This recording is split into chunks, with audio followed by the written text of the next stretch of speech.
नमस्कार दर्शक बंधु मु प्रदीप आपण मानक स्वागत करुच्ची आजिर आउ एक नवा भिडियो तो सुभद्रा योजनार प्रथम किस्तिर द्वितीय पर्यायर टंका 9 तारिख दिन हिताधिकारी बैंक अकाउंट को आसवाई जाऊँगी।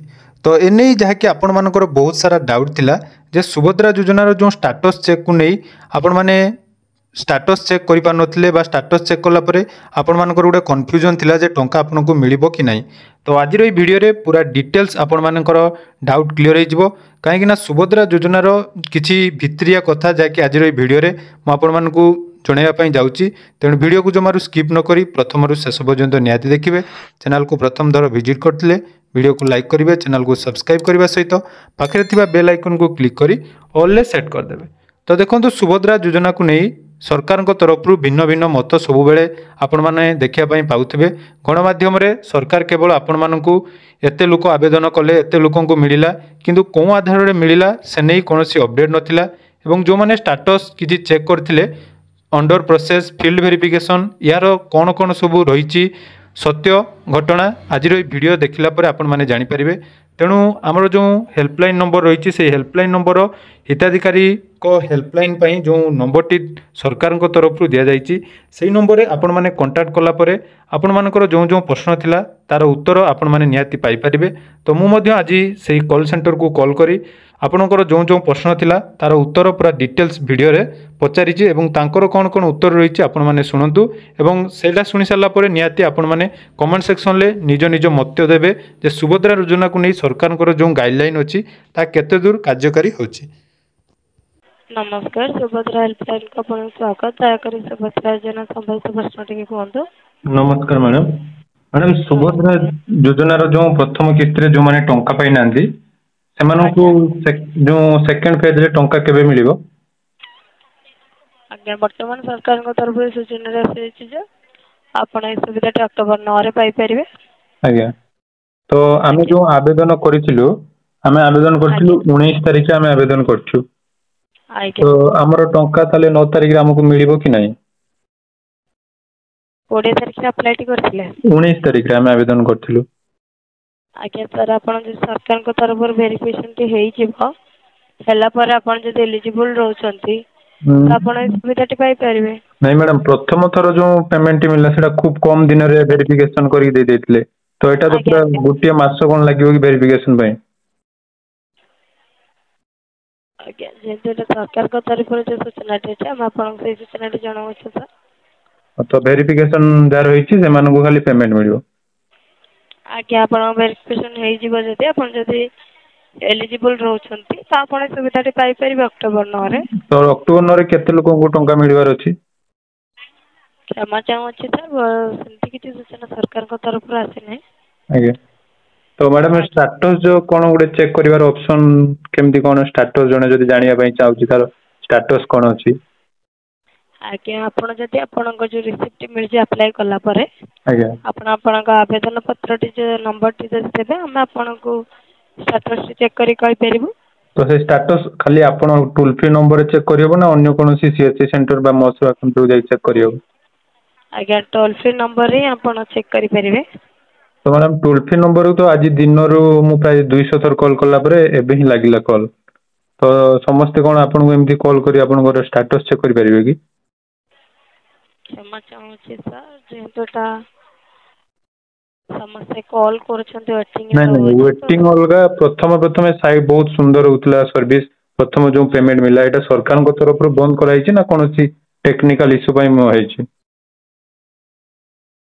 जे प्रथम जो हमर होतला टोल फ्री रे जे भी कॉल करथिले बहुत जल्दी रेस्पॉन्स मिलुतला किंतु फास्ट पेमेंट जते कम लोकन को मिलला तापरे रेस्पॉन्स टोटल हमर टोल फ्री नंबर रे मिलु नै। आगे जेंत एते सारा लोक जोगाजोग करूछंती आज्ञा तो सेते में कॉल टी वेटिंग रे रहउ छी सेते में व्यस्त भी रहउ छी फोन। तो स्टेटस जदी चेक करिया पई हेले आपण मानको मु गोटे नंबर देबी आपण चेक करि परिबे वर्तमान? आज्ञा सर हां लिखंतु मैडम। आज्ञा सर तांकर वर्तमान अंडर प्रोसेस रही अछि। अंडर प्रोसेस माने तांको टंका मिलिबो कि नाही 9 तारिख जो टंका मिलिबो से पाइबे कि नाही?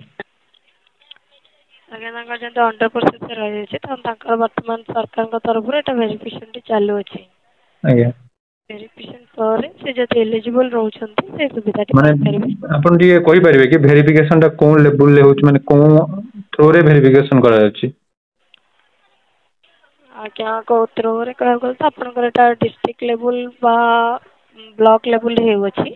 ଆଜ୍ଞା ଆପଣଙ୍କର ଯେମିତି କହିଲେ କି କୋଉ ଥ୍ରୋରେ, ଯେମିତି କି ଆପଣ ଯୋଉ ଫର୍ମ ଟି ଆପ୍ଲାଏ କରିଥିଲେ ଫିଲଅପ କରିକି, ଆଜ୍ଞା ସେ ଫର୍ମ ରେ ଆପଣଙ୍କର ଥିଲା ଯେ କିଛିଟା ଗାଇଡଲାଇନ ହିସାବରେ ଆପଣ ଏଥିରେ ଆପଣଙ୍କର ଏସବୁ ନାହିଁ, ଯେମିତି କି ଆପଣ ଓଡିଶାର ବାସିନ୍ଦା ହେଇଥିବା ଦରକାର, ଏମିତି ଆପଣଙ୍କ କିଛି ଗାଇଡଲାଇନ ଥିଲା, ରାଇଟ ଆପଣ ମାରିଥିଲେ। ଆଜ୍ଞା। ଆଜ୍ଞା। ତ ସେଇ ସବୁ ପ୍ରୋସେସ ମୁଁ ମାନେ ସେ ଯୋଉ ଗୋଟେ ଆମର କୁହାଯାଉଛି, ମୁଁ ପ୍ରଥମ ମଧ୍ୟ ଗୋଟେ ଚେକ୍ କରିଥିଲି, କୁହାଯାଉଥିଲା ଫିଲ୍ଡ ଭେରିଫିକେସନ ପେଣ୍ଡିଂ। ଆଜ୍ଞା ଆଜ୍ଞା ହଁ ତ ଫିଲ୍ଡ ଭେରିଫିକେସନ ପେଣ୍ଡିଂ ସେଇଟା ବିଷୟରେ ମଧ୍ୟ ଟିକେ ଜାଣିବା ପାଇଁ ଚାହୁଁଛି। କେମିତି ଆଜ୍ଞା ଫିଲ୍ଡ ଯୋଉଟା ଭେରିଫିକେସନ ହଉଛି? ଆଜ୍ଞା ଯୋଉଟା ଫିଲ୍ଡ ଭେରିଫିକେସନ ଥିଲା, ସରକାରଙ୍କ ତରଫରୁ ସେ ସୂଚନାଟି ଆସିଥିଲା ଯେ ଆଜ୍ଞା। ସେମାନଙ୍କର ଅଞ୍ଚଳକୁ ଯାଇକି ଷ୍ଟେଟ ଲେବୁଲ ବା ବ୍ଲକ ଲେବୁଲ ଯାଇକି କିଛି ଭେରିଫିକେସନ କରିଥାନ୍ତେ। ନାଇଁ ଆପଣ ଯୋଉ ବର୍ତ୍ତମାନ ଯୋଉ ରଶ୍ମିତା ସାହୁଙ୍କର ଚେକ୍ କଲେ, ଆପଣ କହୁଛନ୍ତି ଆଜ୍ଞା ଅଣ୍ଡର ପ୍ରୋସେସ ଅଛି, ସେଇଟା ତ ଥିଲା ଆଜ୍ଞା ଆମର ଫିଲ୍ଡ ଭେରିଫିକେସନ ପେଣ୍ଡିଂ। ଆଜ୍ଞା। ହଁ ତ ଆମ ତ ଅଞ୍ଚଳକୁ କେହି ଆସିନାହାନ୍ତି ଫିଲ୍ଡ ଭେରିଫିକେସନ କରିବା ପାଇଁ, ତ ସେଇଟା କେମିତି ଆଜ୍ଞା ଆପଣ ଏବେ ଅଣ୍ଡର ପ୍ରୋସେସ ବୋଲି କହୁଛନ୍ତି? ଆଜ୍ଞା ତାହେଲେ ଆପଣଙ୍କର ସରକାରଙ୍କ ତରଫରୁ ଭେରିଫିକେସନ ହେଇଯାଇଥିବ, ସେଥିପାଇଁ ନାଇଁ ଆପଣଙ୍କର ନାଇଁ, ଅଣ୍ଡର ସେଥିରେ ପ୍ରୋସେସ ରହୁଛି। ମୁଁ ଚେକ୍ କରିଥିଲି, ଥିଲା ହଉଛି ଆମର ଫିଲ୍ଡ ଭେରିଫିକେସନ ପେଣ୍ଡିଂ। ଆଜ୍ଞା ତ ସାର୍। ଫିଲ୍ଡ ଭେରିଫିକେସନ ପେଣ୍ଡିଂ ମାନେ ଆପଣଙ୍କ କହିବା ଅନୁସାରେ ସରକାରଙ୍କ ତରଫରୁ ଯେକୌଣସି ବ୍ଲକ ଲେବୁଲ ହଉ ବା ଷ୍ଟେଟ ଲେବୁଲରେ ଭେରିଫିକେସନଟି ହେବ। ଭେରିଫିକେସନ ଟେ ହବ। ଫିଲ୍ଡ ଭେରିଫିକେସନ ଲେଖା ହେଇଥିଲା, ତାହେଲେ ଫିଲ୍ଡ ଭିଜିଟ୍ କରିକି ଭେରିଫିକେସନ କରିବା କଥା, କିନ୍ତୁ ଏବେ ବର୍ତ୍ତମାନ ଆପଣ କହୁଛନ୍ତି ଅଣ୍ଡର ପ୍ରୋସେସ ରହିଛି। ତ ଆମ ଅଞ୍ଚଳକୁ ତ କେହି ଆସିନାହାନ୍ତି ଭେରିଫିକେସନ ପାଇଁ, ତ କେମିତି ଏଇଟା ଅଣ୍ଡର ପ୍ରୋସେସ ହେଇଗଲା? ଅଟୋମେଟିକ ହେଇଯାଉଛି।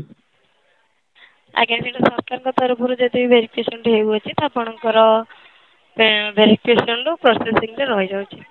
ମାନେ ସେଇଟା ଅଟୋମେଟିକ ବିନା ଫିଲ୍ଡ ଭେରିଫିକେସନ କରିକି ବି ଅଟୋମେଟିକ ଅଣ୍ଡର ପ୍ରୋସେସ ହେଇଯାଉଛି। ଆଜ୍ଞା ଆଜ୍ଞା ସାର୍। ହଁ ତ ସେଇଟା ଫିଲ୍ଡ ଭେରିଫିକେସନ ଲେଖିବାର କୌଣସି ଆବଶ୍ୟକତା ନାହିଁ। ଆଜ୍ଞା ନାହିଁ। ହଁ ତ ଏଇଠି ତାହେଲେ ମାନେ କଥା ଟା ଟିକେ କ୍ଲିୟର ଜଣା ପଡୁନାହିଁ, ତ ସେଇ ପାଇଁ ଆମେ ଟିକେ ବାର ବାର କନଫ୍ୟୁଜନ ରେ ରହୁଛୁ ଯେ ଆମର ସବୁ ଡିଟେଲସ ଠିକ ଅଛି ବି, ଆମକୁ ଟଙ୍କା ମିଳିବ କି ନାହିଁ। ଆଜ୍ଞା ସାର୍।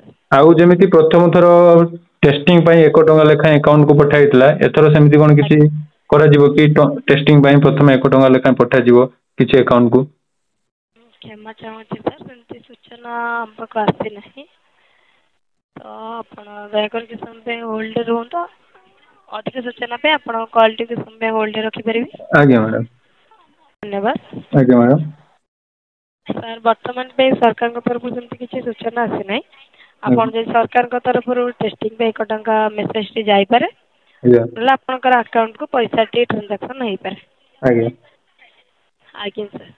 ତ ଅଣ୍ଡର ପ୍ରୋସେସ ଅଛି, ତାହେଲେ ଆମେ ଭାବିକି ଚାଲିବା ଯେ ଟଙ୍କା ଆସିବାର ସମ୍ଭାବନା ଅଛି, ନ ଆସି ବି ପାରେ। ଆଜ୍ଞା। ହଁ ମାନେ କନଫର୍ମ 100% ଆମେ ହବୁନି ଯେ ଆସିପାରେ କି ନ ଆସିପାରେ ବୋଲି। ଆଜ୍ଞା ଆଜ୍ଞା ସାର୍। ଆଜ୍ଞା ଆଜ୍ଞା ଠିକ୍ ଅଛି ମ୍ୟାଡ଼ାମ ଆଜ୍ଞା ଧନ୍ୟବାଦ। ସାର୍ ଦୟାକରି